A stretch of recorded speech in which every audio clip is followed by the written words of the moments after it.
નમસ્કાર મિત્રો, હું છું Ravi Kher. Talk with Ravi Kher YouTube ચેનલમાં આપનું ફરી એકવાર હાર્દિક સ્વાગત છે. આજે કાઠિયાવાડની ધરતીમાં આવ્યો છું, રાજકોટ, રંગીલા રાજકોટ શહેરમાં આવ્યો છું. તો આજે ગણિત ગુરુ ભૌતિક ઠક્કરની મુલાકાત કરવા માટે આવ્યો છું, જે હવે આવનારી પરીક્ષાઓ છે અને ઘણી બધી સ્પર્ધાત્મક પરીક્ષાઓ આવી રહી છે. તો વિદ્યાર્થીને કઈ રીતે એની અંદર તૈયારી કરવી, કઈ રીતે પરીક્ષાની પદ્ધતિને સમજવી, એના વિશે આપણે એમની સાથે વાત કરીશું. તો નમસ્કાર સર, સૌ પ્રથમ તો આપનો ખૂબ ખૂબ આભાર કે તમે તમારા બીજી શેડ્યુલમાંથી આપનો કિંમતી સમય મને આપ્યો. Thank you sir, thank you. આપણે ચર્ચા હું એ કરવા માટે આવ્યો છું સર કે અત્યારનો વિદ્યાર્થી છે જે દિશા વિહોણો થઈ ગયો છે. કે એને કઈ દિશામાં જવું, અત્યારે એને તૈયારી કરવી કે પછી કોઈ જોબમાં લાગી જવું, નોકરી ધંધે પ્રાઇવેટમાં લાગી જવું, એ ઉપર થઈ ગયું છે. તો સૌપ્રથમ તો આપણે અત્યારે જે આવનારી ભરતીઓ છે એ કઈ કઈ ભરતીઓ છે એ વિશે જાણવા માંગશું. ચાલો, આ બાબતે હું તમને મારા દ્રષ્ટિકોણથી બહુ ડિટેલમાં થોડીક વાત સમજાવું. જે લોકો અત્યારે હાલની સ્પર્ધાત્મક પરીક્ષામાં અત્યારે તૈયારી કરે છે અથવા નથી કરતા, મૂકી દીધી છે, તો આ લોકો માટે બહુ એટલે ખૂબ જ મોટા સમાચાર કહું છું. પીએસઆઈ ની ભરતી, પોલીસ કોન્સ્ટેબલની ભરતી આ મહિનાના એન્ડ સુધીમાં જ આવી જશે, ઓગસ્ટ મહિનાના એન્ડ સુધીમાં. સાથે સચિવાલય અને બિન સચિવાલયની ભરતી હાઈએસ્ટ રેકોર્ડ બ્રેક જે અત્યાર સુધીમાં નથી એવી, હેડ ક્લર્ક, સિનિયર ક્લાર્ક બધી ટોટલ મળીને 6000 પ્લસ ભરતી આવે છે. આ પણ આપણી માટે એક સૌથી ગોલ્ડન ચાન્સ છે. સાથે તમને ન્યૂઝ મળ્યા છે, પીઆઈ ની ભરતી પણ નેક્સ્ટ વર્ષમાં કન્ફર્મ થઈ ગઈ. સાથે બીજા ન્યૂઝ પણ મળ્યા છે, એસટીઆઈ માં પણ તમને લીલી ઝંડી મળી ગઈ. તો તમે અવનવી જુઓ મિત્ર, ફોરેસ્ટમાં સંમતિ પત્રકનું ફોર્મ ભરાઈ ગયું. સાથે એક કોર સેન્ટ્રલ ગવર્નમેન્ટમાં ધમાકો મચ્યો છે, આઈબીપીએસ, સ્ટાફ સિલેક્શન કમિશન, લગભગ કન્ટિન્યુ ભરતી છે. બે ફિલ્ડ આખા અલગ છે. હું એટલું સજેશન તમને આપીશ, તમે અહીંયા સુધી મહેનત કરી છે, હવે આવનારા 1 વર્ષ સુધી તમે આ ફિલ્ડને મૂકતા નહીં. તમારે પ્રાઇવેટ જોબ અત્યારે જો કરો છો તો હું તો એવું સજેશન આપીશ, જો તમે ફૂલ ડે નહીં કરતા હોય તો તમે એ પાર્ટ ટાઈમ કરી નાખો. જો પાર્ટ ટાઈમ નહીં કરતા હોય ને ભગવાનની દયાથી ઘરની પરિસ્થિતિ થોડી પણ જો સારી હોય તો અત્યારે એ જોબ મૂકી અને ફૂલ ટાઈમ મિત્ર ગવર્નમેન્ટ એક્ઝામ તરફ આપી દો. ખાલી મધર કે ફાધરને એટલી ખાલી એક રિક્વેસ્ટ કરો, મમ્મી પપ્પાને, કે પપ્પા 1 વર્ષ મને આપી દો, હું 2024 નો ઓગસ્ટ મહિના સુધી તમારી પાસે સમય માંગુ છું. અત્યારે એટલી ભરતી છે કે આ ચાન્સનો બીજી વાર તમને નહીં મળે. આ સૌથી હાઈએસ્ટ ભરતી બહાર પડે છે અને સરકાર જે પ્રમાણે મિત્ર કહે છે એ પ્રમાણે હું તમને વાત કરું છું. ગુજરાત ગવર્નમેન્ટ અને સેન્ટ્રલ ગવર્નમેન્ટની ભરતી એટલે કે રાજ્ય સરકાર અને કેન્દ્ર સરકારની અત્યારે ટોટલ 76000 પ્લસ ભરતી એટ 1 વર્ષમાં બહાર પાડવાની છે.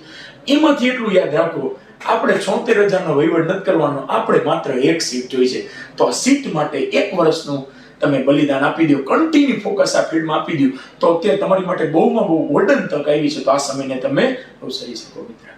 વિદ્યાર્થી પાસે સમય તો છે જ અને એને નોકરી જોઈએ છે, એટલા માટે એ તૈયારી પણ કરે છે, પરંતુ એને યોગ્ય દિશા નથી મળતી. તો એને કઈ રીતે સ્પર્ધાત્મક પરીક્ષાની તૈયારી કરે જેથી કરીને જલ્દીથી એ સફળ થાય. ચાલો, આ સાહેબે બહુ મસ્તીનો પ્રશ્ન પૂછ્યો છે અને સૌથી મહત્વનો સાહેબ તમે જે તે પ્રશ્ન કીધો, આ લોકોના મગજમાં હોય છે, ટાઈમ છે, બધું છે, પણ સાહેબ ખબર જ નથી પડતી. આપણે મિત્ર કેવું, પહેલા ધોરણમાં આવ્યા તો શરૂઆત તો કરવી પડી, એમ ધીમે ધીમે 10માં પહોંચ્યા. હવે તમે ખાલી એટલું વિચારો, પહેલા ધોરણમાં હું સીધો આવત અને સીધું વિચારું 10મા ધોરણની બુક જોતો, આવું તો મારથી જિંદગીમાં ભેગું નહીં થાય. બસ પબ્લિક આવું જ વિચારે છે. તમે ત્યાં ગિરનાર પર્વત ઉપર ગયા અને ત્યાં તમે ગિરનાર પર્વતથી નીચે તમે જોવો છો, ઓહો પર્વત તો જો કેટલો ઊંચો છે, બસ જોઈને વયા તો એમ નહીં ભેગું થાય.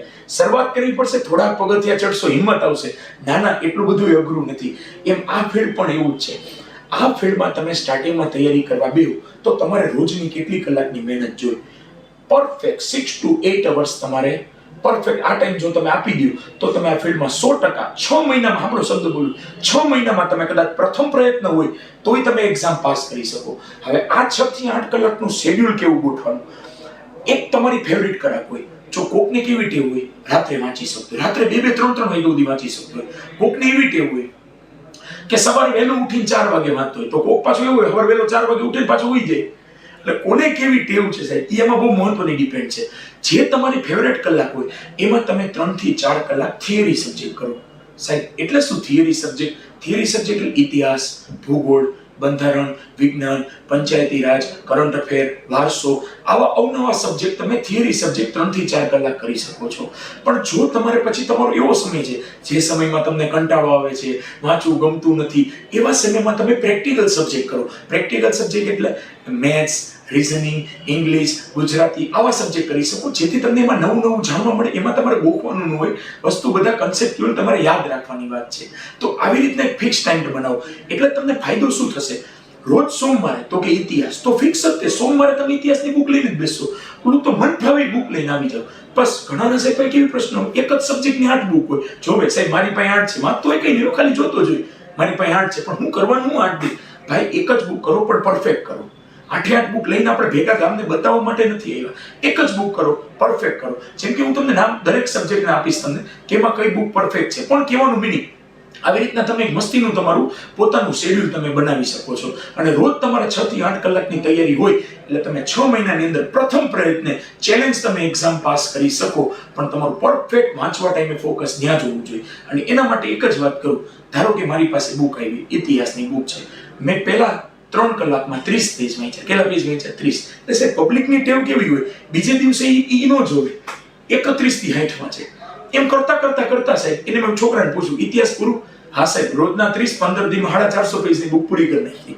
હાલ તો એકાદો પ્રશ્ન પૂછ્યો, સાહેબ એમ નથી આવડતો, મેં ખાલી વાંચી છે. તો એમ તો આપણે રોજ છાપા વાંચી છે, પણ એ યાદ રાખવાનું છે. ખાલી વાંચે મજા નહીં આવે. તો તમારી તૈયારી કેમ કરવાની? માની કે તમે 1 થી 30 પેજ વાંચ્યા, તો બીજે દિવસે તમે જ્યારે વાંચવા બેહો ને ત્યારે પહેલા સાહેબ 1 થી 30 પેજ એકવાર રેફર કરો. પછી બીજે દિવસે 31 થી 45, ભલે 15 જ વંચાય, પણ પહેલા દિવસના 1 થી 30 પેજ રેફર કરો.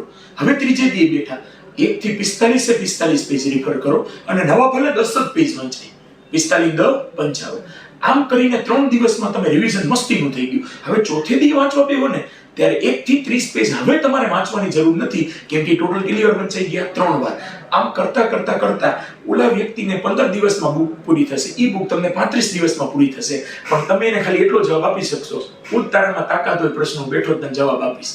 આ આપણે જોઈ છે આ ફિલ્ડમાં. તો તમે ગવર્મેન્ટ એક્ઝામ પાસ કરી શકો. ઘણા કે મેં આટલું વાંચ્યું, પણ બધું ઉપર છેલ્લું વાંચ્યું હોય. હવેના પેપરનું તમે લેવલ જોયું હશે, છેલ્લે તલાટીને જુનિયર ક્લાર્કનું પેપર જોયું, યુપીએસસી ના પ્રશ્ન પૂછે છે. યુપીએસસી નો સાહેબ, બિલીવ ન થાય, યુપીએસસી ના પૂછે. હવે એ કે ઉપર છેલ્લું વાંચી લીધું, ભાઈ આ કઈ છાપું નથી ભાઈ, બધું ડીપમાં વાંચવું પડશે. કોઈ પણ 1 કે 2 બુક વાંચો, પણ પરફેક્ટ વાંચો. તમે જેમ કીધું કે વિદ્યાર્થી એક જ વિષયની 8 બુક લાવે છે, યસ, પરંતુ એની અંદર વિદ્યાર્થીને પણ એક પ્રોબ્લેમ થતો હોય છે કે એક બુક લાવ્યો પછી બીજો માણસ કે આ બુક નથી સારી, આ બુક લાવે. યસ, આ મોટો પ્રશ્ન. એ બુક લાવે છે, એ બુક 10 પાના વાંચે ત્યાં તો ત્રીજો વ્યક્તિ હોય કે આ પણ નથી સારી, આ બુક લાવે. એમાં 10 બધી બુકના 5-10 પાના વાંચશે અને 8 નહીં પણ 10-20 બુક એક જ વિષયની થઈ. બરોબર.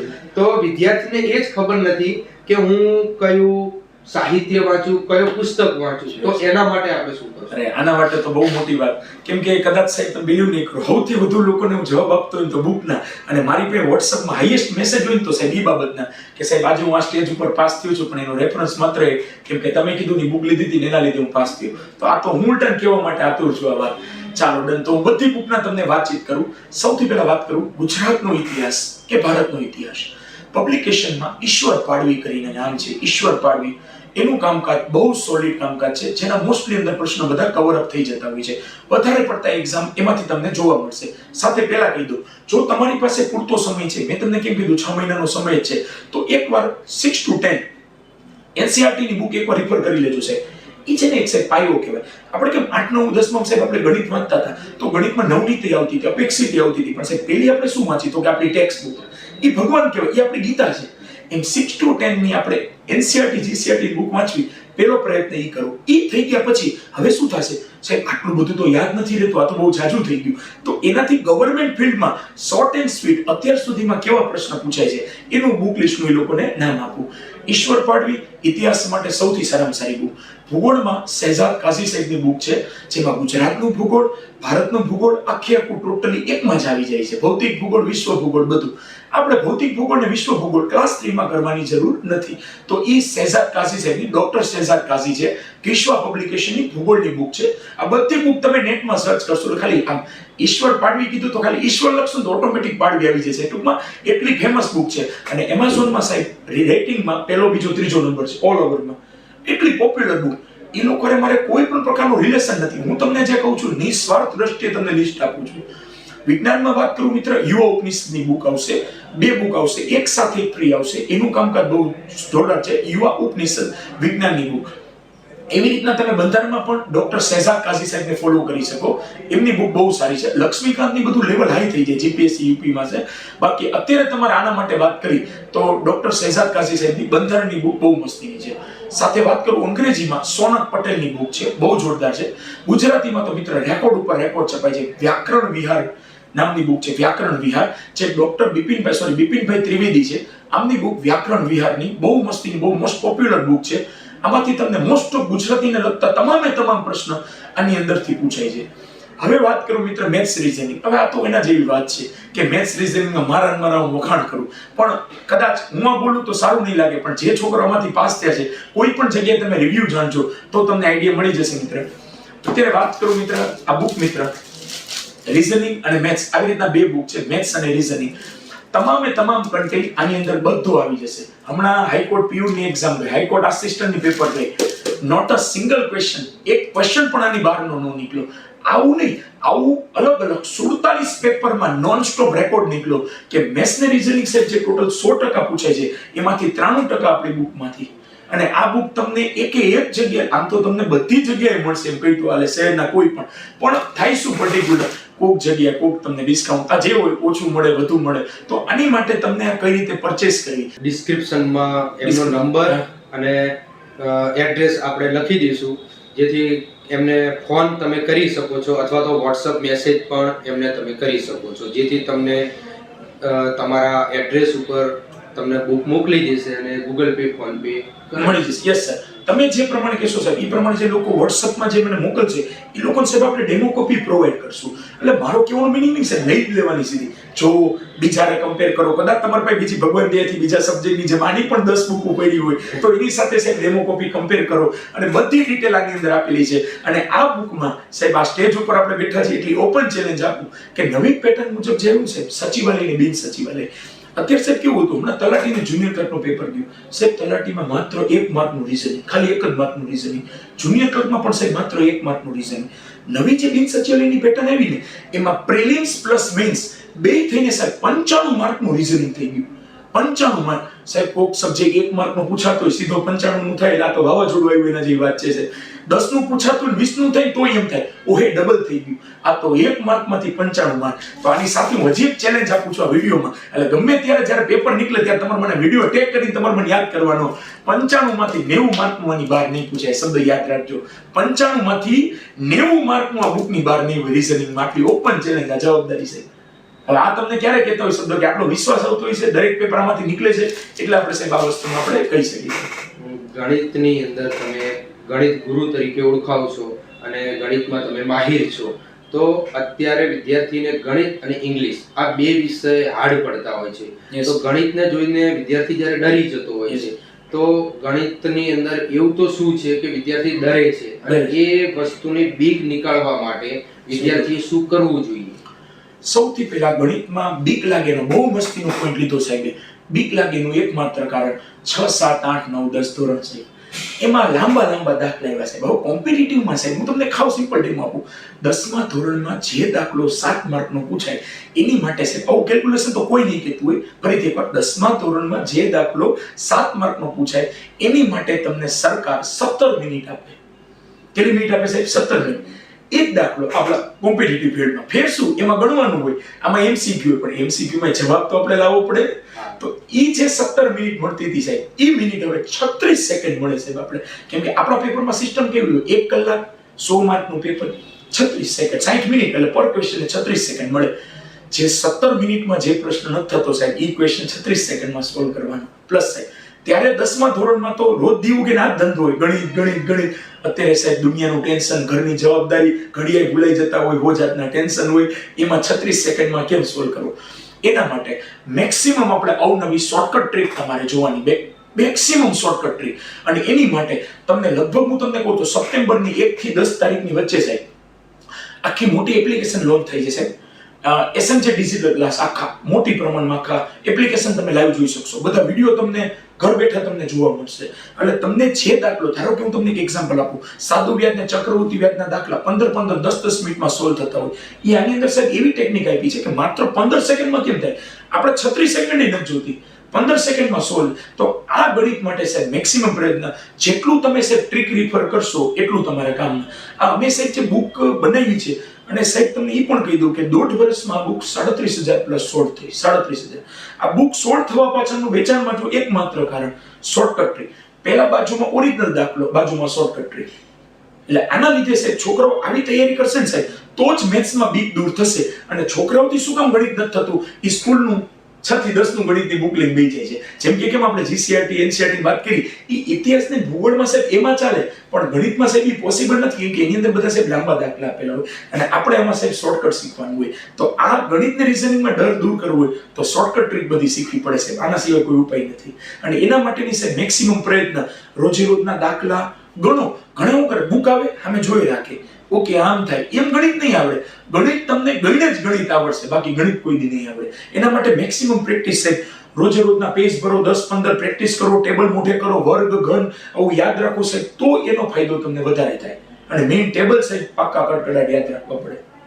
વિદ્યાર્થી જ્યારે ટાઈમ ટેબલ બનાવતો હોય છે, તો ઘણા વિદ્યાર્થીઓ એમ કે છે ટાઈમ ટેબલ પણ અમારે બનાવવું છે. દરેક ક્લાસમાં એક જ શિક્ષક કહેતો કે બધા ટાઈમ ટેબલ બનાવો, ટાઈમ ટેબલ બનાવો. પણ વિદ્યાર્થીને ટાઈમ ટેબલ બનાવતા જ નથી આવડતું. બરાબર. એને ટાઈમનું મેનેજમેન્ટ કરતા જ નથી આવડતું કે હું શું કરું અને કયો વિષયને કઈ. એને પોતાને ઘણી વખત તો ખબર નથી હોતી કે એને કયો વિષય પાકો છે, કયો વિષય કાચો છે, કઈ. એટલે આની અંદર એમ થાય છે ટાઈમ ટેબલ એને ખબર જ નથી પડતી. તો એને ટાઈમ ટેબલ બનાવો કઈ રીતે, થોડી ડિટેલમાં સમજો. શ્યોર સાહેબ. જો ટાઈમ ટેબલ માટે સાહેબ વાત કરું તો વીકમાં સાહેબ આપણી પાસે સોમથી રવિવારનું ફિક્સ ટાઈમ ટેબલ ગોઠવી. સોમને મંગળવાર છે, સોમવાર આપણે રાખી, તો એમાં સાહેબ 6 કલાક જે વાંચવાનું આપણે શેડ્યુલ છે કીધું છોકરાઓને, 6 કલાક તો આ ફિલ્ડમાં જોશે જ તે. અને વાસ્તવિકતા કીધું 2-3 કલાક વાંચે કોઈ ગવર્મેન્ટ એક્ઝામ ન મળે, આ યાદ રાખવાનું છે. આ ફિલ્ડમાં પાસ થવું હોય તો 6 કલાક જોઈએ.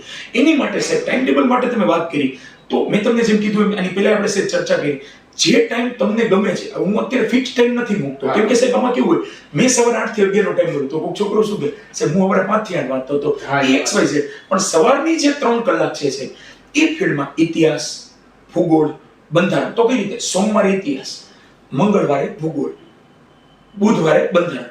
ઇતિહાસ ને ભૂગોળ છે કોઈ દી ભેગા નહીં કરવાના. આ બે સબ્જેક્ટ કેવા કહેવાય સાહેબ, પ્રેક્ટિકલ એટલે થિયરી. આ બે સબ્જેક્ટ ભેગા કરો એટલે એનું માઇન્ડ છે આખા દિવસમાં ટેન્શનમાં જ રહે. બપોર પછી ભૂગોળ વાંચતો હોય તેને કઈ યાદ જ ન રહે, મગજમાં ઇતિહાસ જ ગુમતું હોય. એટલે એવું છે ટાઈમ ટેબલ બનાવો કે સોમવારે ઇતિહાસ, મંગળવારે ભૂગોળ, બુધવારે બંધારણ, પાછો ગુરુવારે ટુ બી કન્ટિન્યુ રિપીટ, ગુરુવારે પાછું ઇતિહાસ, શુક્રવારે ભૂગોળ, શનિવારે બંધારણ. વીકમાં એકવાર કર્યું એટલું પછી કરવાની જરૂર નથી. તો હવે શનિવારના કોર્સમાં વિજ્ઞાન લઈ શકે. એટલે આનાથી સાહેબ બધા જે પ્રેક્ટિકલ સબ્જેક્ટ છે, સોરી થિયરિકલ સબ્જેક્ટ છે, એ બધા આવી ગયા. નીચેના ભાગમાં નીચેનું જે ટાઈમ ટેબલ છે આ કઈ થઈ સાહેબ, ઉપરની 3 કલાક, હવે નીચેની 3 કલાક. પછી 3 કલાકમાં સાહેબ એવું કરીએ કે 1.5 કલાક વાંચે, અડધી કલાકનો બ્રેક, પાછો 1.5 કલાક બે, એની વાત છે. હવે નીચેના ભાગમાં સોમવારે ધારો કે મેથ્સ કર્યું, મંગળવારે રીઝનિંગ કર્યું, બુધવારે પાછું મેથ્સ કર્યું. મેથ્સ વીકમાં 2 વાર કરવાનું, રીઝનિંગ વીકમાં 1 વાર કરવાનું. પાછું ગુરુવારે ચાલુ કર્યું તો સાહેબ ગુજરાતી વ્યાકરણ કર્યું, શુક્રવારે ગુજરાતી સાહિત્ય કર્યું, શનિવારે ઇંગ્લિશ કર્યું. આવી રીતે જો ટાઈમ ટેબલ બનાવવા જાય છે તો એટલા બધા વિષયોનું એને માર્ગ પેલું કહેવાય ને કે જે મળતું નથી, 12 વિષયો હોય. ઓકે સાહેબ, મેં તમને સાહેબ જે આમાં જે કીધું ને સાહેબ, એમાં મોસ્ટ ઓફ સબ્જેક્ટ કવર થઈ ગયા સાહેબ. આ પ્રશ્ન તમારો બહુ મસ્તીનો હતો. જો કોમ્પિટિટિવ ફિલ્ડના સબ્જેક્ટમાં નામ આપી દઉં, ઇતિહાસ, ભૂગોળ, બંધારણ, વિજ્ઞાન. પહેલી હરોળમાં 4 આવી ગયા સાહેબ. નીચેની હરોળમાં મેથ્સ, રીઝનિંગ, ગુજરાતી સાહિત્ય, ગુજરાતી વ્યાકરણ અને અંગ્રેજી છે. 5 પ્રેક્ટિકલ આવી ગયા. 4 ને 5 9 સબ્જેક્ટ સાહેબ આમાં કવર થઈ ગયા. હવે એના માટે જ મેં વાત કરું છું રવિવારે સાહેબ તમારે નાના સબ્જેક્ટ, પંચાયતી રાજ છે, વારસો છે, કોમ્પ્યુટર છે, આ નાના સબ્જેક્ટ. આનું વેઇટેજ છે પેપરમાં કેવું હોય, પંચાયતી રાજ 2 માર્કમાં પૂછાણ, કોમ્પ્યુટર ભાગી 1 માર્કનો ક્વેશ્ચન નસીબમાં આવ્યો તો આવ્યું, નકર પેપર પૂરું. વારસો છે તો 2 માર્કમાં પૂછ. આવું રવિવારે સવારના પોરમાં કરવાનું. અને સાહેબ બપોર પછી છોકરાને એવું સજેશન આપીશ, એક 88 પેપર સેટની બુક આવે યુવાની, 87 પેપર સેટ, જેમાં આગલા વર્ષના પેપર બધા મળી જશે. તો સાહેબ એ એટલે કહું છું કે લગભગ એમાંથી સાહેબ પેપરમાં પ્રશ્ન પૂછાય. ગવર્મેન્ટમાં પ્રશ્ન પૂછાતો હોય આગલા વર્ષમાંથી જ વધારે હોય છે, તો એવી એક બુક લઈ લો જેમાં એવું નહીં, કોઈ પણ પ્રકાશન લઈ લો, પણ આગલા વર્ષની પૂછાતી બુક લઈ લો, તો એમાં તમારે રવિવારે તમે રિફર કરી શકો કે આખા અઠવાડિયામાં તમે જેવું વાંચ્યું એવું ખરેખર ગવર્મેન્ટમાં ઈ લગતા કેવા પ્રશ્ન પૂછાય એની પણ એને રવિવારે સાહેબ માહિતી મળે છે. સર હવે એક તમને પર્સનલ પ્રશ્ન પૂછ્યો છે કે તમે જે ભણ્યા છો એ એન્જિનિયરિંગ કરી છે, તો તમે આ ફિલ્ડમાં કેવી રીતે આવ્યા? ઓકે સર, બહુ આ તો પ્રશ્ન છે મને અત્યાર સુધી લગભગ ઘણા પૂછ્યો છે અને જવાબ આપું છે, મને આ તો દેવો જ પડે એવો પ્રશ્ન છે. મારું field master engineering in information technology, મેં એમઈ કર્યું, બરાબર, બી ઇન્ફોર્મેશન ટેકનોલોજીમાં કર્યું, એમઈ કોમ્પ્યુટર એન્જિનિયરિંગમાં કર્યું. આ ફિલ્ડમાં સાહેબ બહુ આગળ વધ્યો, પછી મને એ ફિલ્ડમાં સાહેબ જોબ લાગી ગઈ એઝ અ ટીચર તરીકે. પણ સાહેબ જ્યાં પ્રોફેસર તરીકે હું ત્યાં ભણાવું છે કોલેજમાં, તો મને અંદરથી રસ ન થયો, કેમ કે ખબર નહીં એ છોકરાઓને સાહેબ અંદરથી રસ જ ન હોય. કોલેજમાં કેમ ભણવા ખાતર આવતા હોય, મા બાપે ધક્કો માર્યો હોય, એટેન્ડન્સ હોય 75% જોઈ, નકર એક્ઝામ નહીં દેવા દે, આવા છોકરાઓ આવતા હતા. રિસર્ચ એમ કહીને શુદ્ધ ભાષામાં કોઈ જાતનો કોઈને રસ નહીં. મગજમાં સાહેબ એક વિચાર આવ્યો કે આ ફિલ્ડમાં એવું આગળ વધવું છે, એવા લોકોને તૈયારી કરવી છે જેને મા બાપ નથી મોકલતા, જે પોતાના દમથી સવારે ઉઠીને આવે છે, જેને પોતાને રસ છે કે ના મારે કંઈક કરવું છે. તો એના માટે મેં સાહેબ કોમ્પિટિટિવ એક્ઝામનું ફિલ્ડ ચૂઝ કર્યું. હું જ્યારે સાહેબ પોતે એમઈ કર્યું એટલે મને સાહેબ પુણે જોબ લાગતી હતી. એ જમાનામાં વાત છે સાહેબ 2010માં, ત્યારે મારો સ્ટાર્ટિંગ પગાર તઈએ 35,000 રૂપિયા મને આપતા હતા. આ સાહેબ આજથી 13 વર્ષ પહેલાની વાત છે, 14 વર્ષ પહેલા. તો સાહેબ અત્યારે તો ક્યાં ને ક્યાંય હોય છે, એ વાત જ અલગ છે. પણ ખબર નહીં સાહેબ આ ફિલ્ડ તરફ એક આપણો ઝુકાવ હતો અને એની માટે સાહેબ મેં પોતે પહેલી વાર લાઈફમાં 2011માં IBPS institute of bank personal selection first time conduct કરી. આ એક્ઝામ સાહેબ લેવાની એના પ્રથમ પ્રયત્ને સાહેબ હું પાસ થયો અને મારું પોસ્ટિંગ થયું સાહેબ ધોરાજી. અને મેં ખબર નહીં પોસ્ટિંગ થયું સાહેબ અને મેં થોડુંક 15-17 દિવસ જોબ કરી. પછી મારે છે ને ભણાવવાના ટાઈમ ને આ ટાઈમ બે ભેગો નહોતો થતો. ધેન આફ્ટર પછી આ ફિલ્ડમાં ભણાવવાની બાબતે સાહેબ હું એટલો આગળ વધ્યો. શરૂઆતમાં પહેલી બીજી બેન્ચમાં લોકો ગણિત ભણ્યા, એટલી સફળતાપૂર્વક એટલે સાહેબ આવું તો મેં જિંદગીમાં મારી લાઈફમાં નથી ભણ્યા. પછી મને વિચાર આવ્યો કે જો હું એક મારું સપનું હાસિલ કરીશ ને તો કેટલાય લોકોના સપના અધૂરા રહી જશે. એના કરતા હું મારું સપનું મૂકીને બીજાના સપના સાકાર કરવામાં મેં વધુ રસ લીધો. અને આજે ભગવાનની દયાથી સાહેબ 13.5 વર્ષથી મેં 819 બેન્ચો પૂરી કરી. 819 કદાચ એવું કહી શકું તો માથે વાળ એમને નથી ગયા. આ બધાને ભણાવી સાહેબ એટલું મેથ્સમાં નિપુણતા એટલે એટલી મેળવી સાહેબ કે રાજકોટથી કે અનધર જગ્યા જેટલા અત્યારે હાલમાં ગણિતના ફેકલ્ટી છે ને જે ભણાવે છે એ પણ આપણા સ્ટુડન્ટ છે. આપણે ગર્વથી કહી શકીએ કોઈ ક્લાસીસમાં ત્યાં જઈને સાહેબ આ ભાઈ પાસે મેથ્સ ભણ્યા એટલે આપણે ખાલી એટલું કે એમને પૂછો તમે કોની પાસે ભણ્યા સાહેબ, એટલો આપણો એક્સપિરિયન્સ. પછી અમે પોતાના સપના ભૂલી અને બસ છોકરાઓની માં જ બસ જિંદગી ઓપી દીધી. કન્ટિન્યુ તમે આમાં ધ્યાન આપી રાખો. અત્યારે સાહેબ લગભગ કહું તો નિયર અબાઉટ સાહેબ 650+ ગવર્મેન્ટ જોબમાં આપણા સ્ટુડન્ટ અત્યારે છે હાલ 650+ સ્ટુડન્ટ અને 324+ સાહેબ ફ્રી ઓફ સેમિનાર લીધા માર્ગદર્શક, જેનો આપણે 1 રૂપિયો પણ ચાર્જ નથી લેતા. આવા સેમિનાર પણ આપણે ઘણા કર્યા એટલે લોકોમાં આતુરતા આવે, અવેરનેસ આવે. પ્લસ સાહેબ હું પોતે Rajkot, Morbi, Junagadh, Jamnagar, Porbandar as a visiting faculty તરીકે પણ લેક્ચર લેવા જાઉં છું.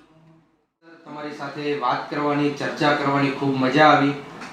તમે જે સજેશન આપ્યું છે અનેક વિદ્યાર્થીઓને કામમાં આવશે.